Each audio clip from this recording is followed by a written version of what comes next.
This is the most interesting episode ever we originally thought it'd be poolside, but we decided to stay in the pool because it's so freaking hot. The water felt amazing, so here we are. And I'm going to be floating in and out of the video. Doesn't matter as long as you can hear me. How about this?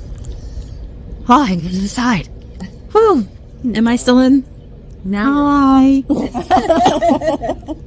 So if you're watching the video at all, it's going to be entertaining, I'm sure. You have to watch the video. This is one episode that you need to go check the video out. Absolutely. I'll give you a great example of how the script works to enhance video, sound, quality. Exactly. So if this sounds like shit, maybe don't get the script, but this sounds pretty good. We're in a pool, guys, so we're in the pool. So right now, we'll share with you, this is no audio editing. And now we're back to audio editing. He's so smart. Are you in marketing? A little bit, yeah. Oh, okay. A little bit. Yeah. This is our shtick for the day. If it works well enough, it might become the shtick for our summer. So we'll see how this all plays out. So thanks for experimenting with us. Appreciate that. Welcome to this episode of the Marketing Mavens on Small Business Success Talk. And if you've never heard of one of our episodes, we'll introduce ourselves. I'm your host, Christy Smallwood. And who wants to go next? I am Brittany Murphy with Bloom Consulting Firm. Amy Torres, Director of Marketing Inc. Christina Stubblefield, in Media Group. And for those who have been around for a while, Brittany's in a new spot, new position in life. Couple different things, like we're still celebrating your first year of marriage. Yes. And you got a new house. Mm-hmm. And a new job. And 50 acres. And 50 acres. So eventually... Shameless plug, but I know we've kind of talked about, we are going to make a trip at some point in time. Yes. Right, Brittany? Yes, you have to. You're not on the spot or anything. No, not at all. Yeah, so we'll be doing one live from Brittany's place, and it's Red River Gorge area. Yep, Red River Gorge. Yep, Red River Gorge. So it'll be all nice and natural. And one of the things that before we started talking while we were in the pool was like, what's the subject for today? What are we going to talk about? And before I'd even got here this morning was really thinking about what do we collectively in our marketing, because we talk about it in these two forms. One, as marketers, helping our clients. But then two, as the business owner, what do you do when shit hits the fan or doesn't go as planned? And Brittany, I already said my answer. And what was that? Because I didn't hear it. Cry. Cry. Well, I think this question, it would be different for us. We are all seasoned in what we do. So we've experienced a lot, the good, the bad, the indifferent. So our answer probably would have been way different 10, 15 years ago. Oh yeah, absolutely. But that still doesn't mean there isn't times that you get all the emotions when the shit hits the fan. I will say what I would have done 10 years ago the first time something happened probably is what I do after about like 10 or 20 times now. Like there's only so much I can handle, and then I revert back to the feeling like it's all, like I just said, I'm like, I will just shave my head and destroy my digital footprint and then move out west and start over. Like, fuck this. You know what the business word is for that? It's a pivot.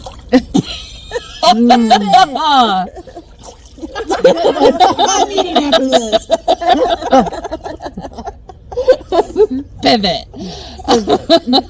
Sure. So really, I mean, what do you do? How do you handle that? Well, talk to me specifically. What are we referring to? Something with a client? Something within our own business? Like, I think shit hitting the fan. Like, I need what category? Well, let's talk about in terms of marketing first. Okay. So when we've because I know us, we've put a lot of work into either making the plan, putting something together, putting it out there, and then it didn't go quite like we thought it was going to happen. Like Bud Light? Oh, shit, that's a great example.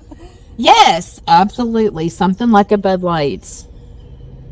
Well, you always go back to evaluate, right? What led us here? Why did we choose to go this route? And then, as Brittany said, pivot, but look at, is there something we could have done differently? could we have predicted this as an outcome anyways? Because a lot of what we do is a prediction, right? We're trying to determine what is going to make people move or take action. So just reviewing everything and then stepping away from it so you're not emotionally tied to it, right? Because plans can change. So don't make snap judgments Yes. and adjustments that are going to potentially be worse or more negative than what you just experienced. Absolutely. Like Bud Light. I think the way all of us work with clients is very open communication and talking about and discussing and going over what the plan is, what that roadmap looks like. It isn't just, here you go, this is what we're doing, and we're hitting the start button. You know, I think communication plays a big role in that. But if we're talking about digital, like, it changes at a rapid pace. We've had multiple conversations about this.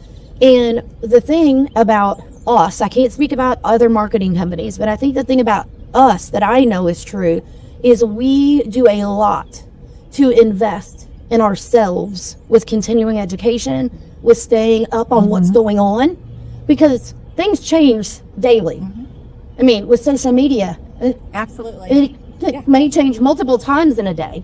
And I think that plays a big role in it. So when we're talking about what we would do when we shit hits the fan, you know, we're taking all of our training, all of our knowledge to do the best for clients.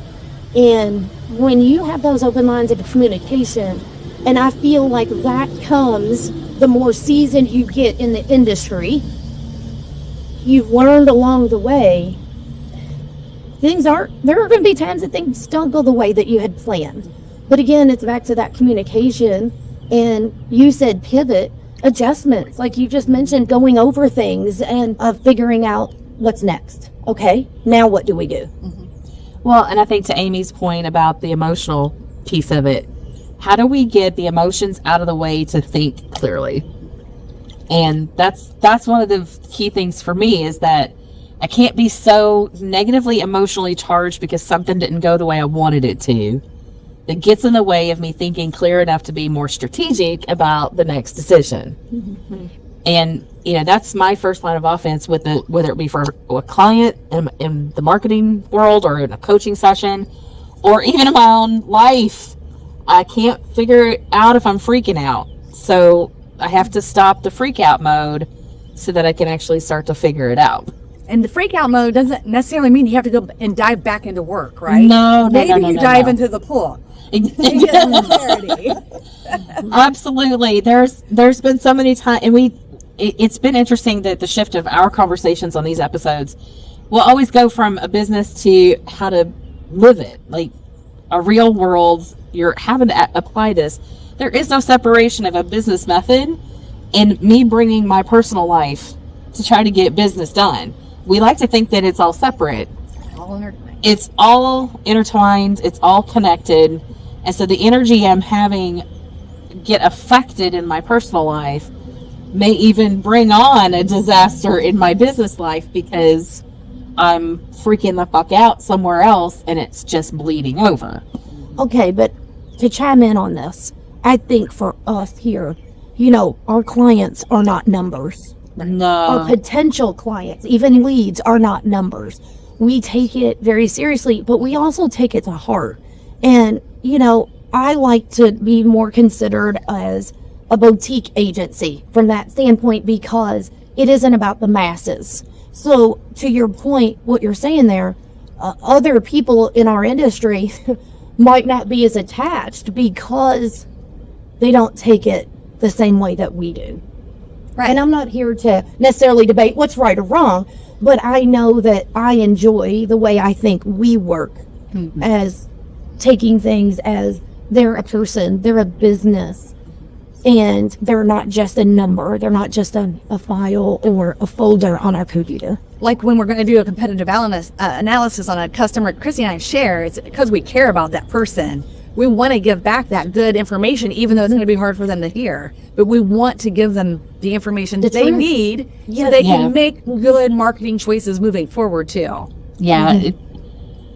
Oh, gosh. There's so many There's things. so that many you just- things. You just open, like most of the time on these episodes, a can of worms. Like, that's where I was asking about a little sense of direction, because it can be multiple things. So, and while I don't want to stay on the, what happens when shit hits the fan, because we always evolve into some other form of all of this, what has been lately something you see that you've put a lot of work into, whether it be your own marketing or clients' marketing, that just hasn't worked, and you're like, is this obsolete? Like, has there been changes? Have I missed something? Like, what is just not, like, you've hit the wall, it didn't work, something that made you look at the marketing world and go, damn. Yeah. Me talking about our new AI tools, right? Okay. It's terrifying our customers.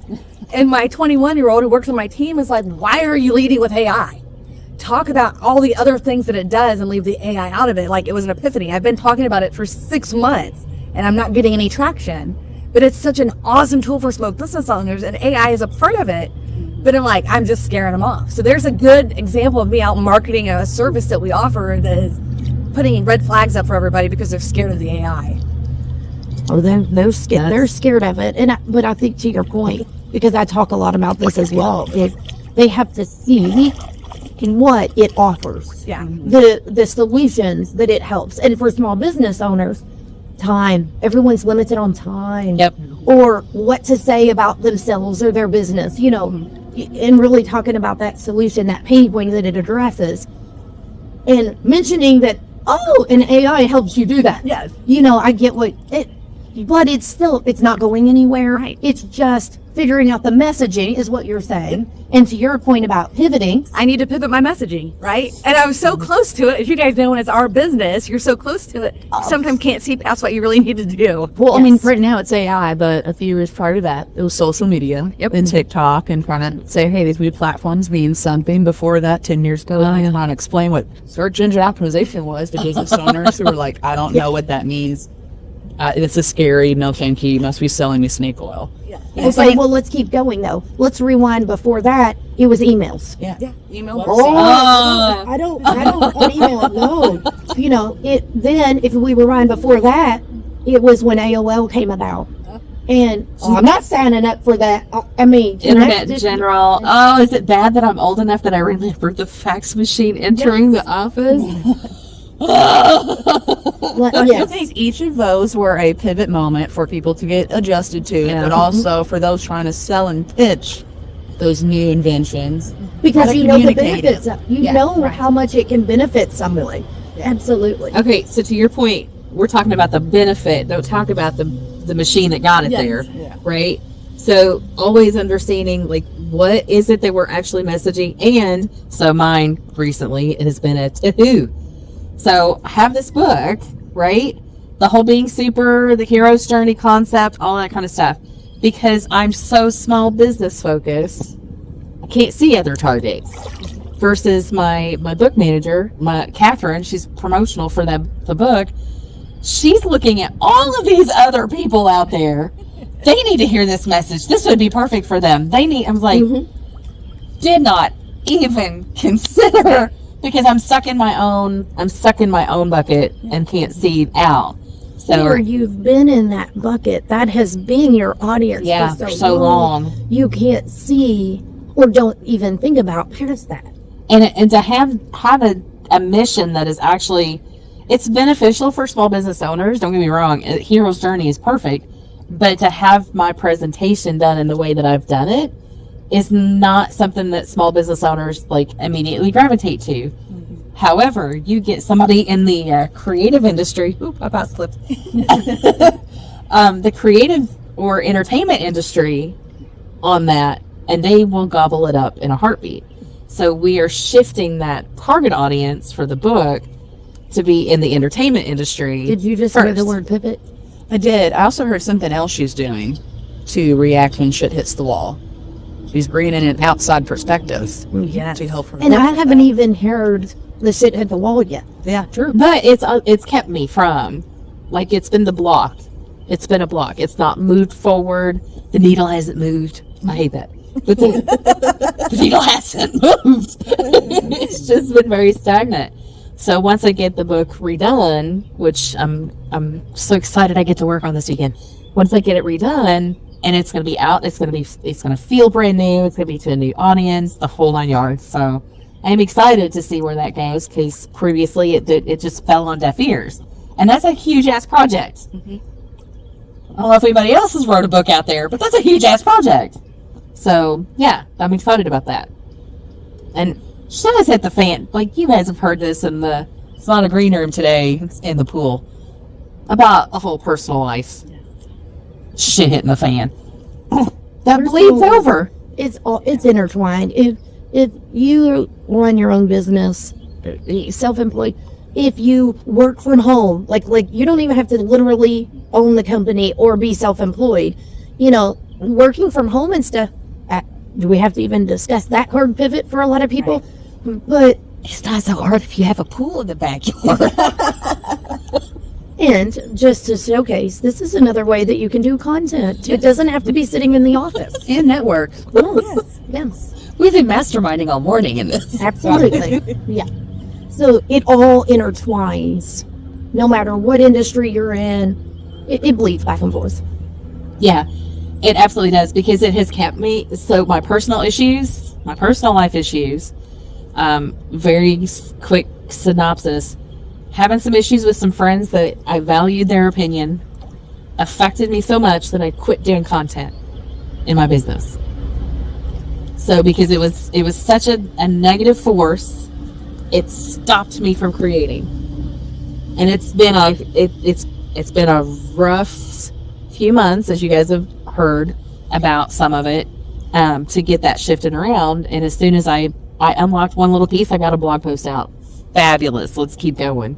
So just piece by piece, it'll get there. But understanding one area affects the other, especially if the energy that you're bringing to your business or the marketing or whatever, it all matters. So, and what you just said there is a small thing can help create big waves. So it doesn't have to be 10 or 15 pieces of content. Like you just said, a blog post. Like that's a big thing that has to do with website, SEO. You probably are going to put something, if you haven't already, out on social media about that blog post. And it's been engaging, and people have commented and talked about it. And yes. Yeah. That's gotten great. Small little steps. Creates ripple effects. You asked for it. I was like, yeah, in a pool, no one does anything. You said wave. No, I thought it was great. Great. Perfect.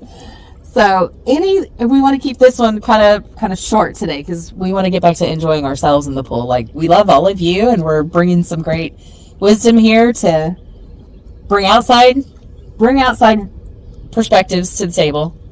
Remove the emotion where you can. Understand that it's all connected. So pay attention to what you're doing.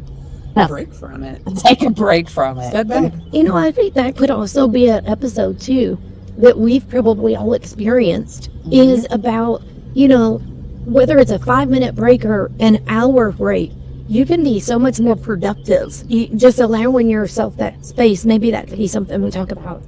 Well, and it may become part of because I do have one of those, flagship messages about finding balance in the battles.